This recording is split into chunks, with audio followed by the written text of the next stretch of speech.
All right, welcome back, metalheads. We're back here in our Judas Priest discography reviews and rankings. And today we're looking at none other than their awesome third album here, Sin After Sin. Man, I'll go ahead and say this is an incredible album. Just front to back, badassery. And, you know, I've talked about it before, and really we get to keep talking about it because this band is just constantly evolving. And this one really has a lot of the same, get that same crunchy guitar tone on Sad Wings of Destiny that I love. And it's got those same kind of prog elements that carried from the first two.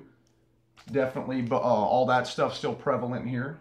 And definitely in the first track, Sinner, one of my favorite Judas Priest songs, period.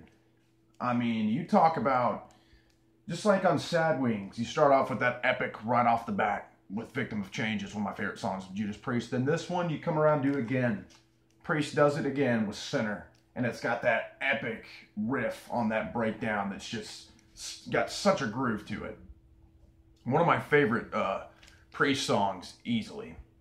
Then after that, got another badass Priest song, Diamonds and Rust. And that one's got super hooky melodies going on in there. Great vocals. Really throughout this album, Rob he keeps improving as well. I mean, he was never bad, obviously. But he just keeps on improving, hitting crazier and crazier notes and getting heavier. Then we've got track number 3 on first side here, Starbreaker. Really, really cool song there. Not necessarily my... Well, no, never mind. That one is... Yeah, that one's actually really badass. I'm thinking of the one after that. But Starbreaker's really cool. Again, those melodies are really hooky on here. These guys are getting hookier. That's where we're going along as well.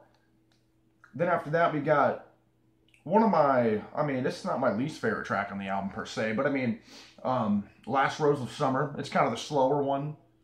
Kind of the equivalent to Epitaph off Sad Wings. Although I like the song Epitaph better than this one. But Last Rose of Summer, I mean, Halford again shows his versatility as a vocalist. The beauty in his voice, you know. Not just the high-pitched screaming. Then we've got side number 2, Let Us Pray. So that's track number 5. And that's another, that one's just kicking. That could honestly be an intro for an album because it just kicks right into gear. Super fast, heavy song, which I really dig. Then we've got kind of a 2-part situation here. Call for the Priest, Raw Deal, which is a good 7-minute banger, is what that thing is, and it's freaking awesome.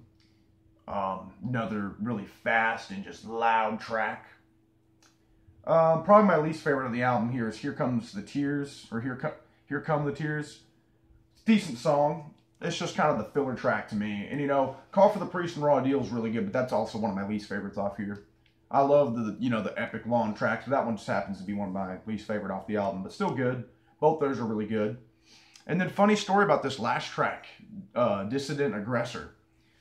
I actually heard the Slayer cover off South of Heaven before I ever heard or knew it was a Priest cover, or cover of Priest song, until I popped this on for the first time one day, and I was like, is that the same freaking song? Sure enough, and man, they're both just super freak. I love the cover that Slayer does, and I love this song. Props to them for writing this heavy, badass track that was way ahead of its time. That's another one of my favorite tracks there, and this was the evolution that really continues to go on. Is, I mean, they're getting heavier. You can just keep telling. I mean, from the not so heavy at all Rock-a-Rolla to the pretty damn heavy Sad Wings to this one, it's also pretty damn heavy. It's up a notch a little bit in the heavier side than Sad Wings of Destiny. So it's like a scale. They just keep climbing on getting heavier and heavier. And I love going through this band's discography and seeing that. Because, you know, just like with Dio's stuff, I mean, obviously he evolved as well and all that, but you know, he, for the most part, stayed consistently heavy throughout. Judas Priest, I love seeing how they evolve and how different these albums are over time. Like, if you listen to this one and, like, their latest release, Firepower, it's like a whole different... I mean, it's still Priest at its core, but, like, totally different vibes going on. But anyways, yeah, that is my review of the 1977 Priest classic, Sin After Sin. Next, we'll be looking at none other than Stained Class, and that is a freaking kick-ass album. So stay tuned for that, guys, and I appreciate you watching.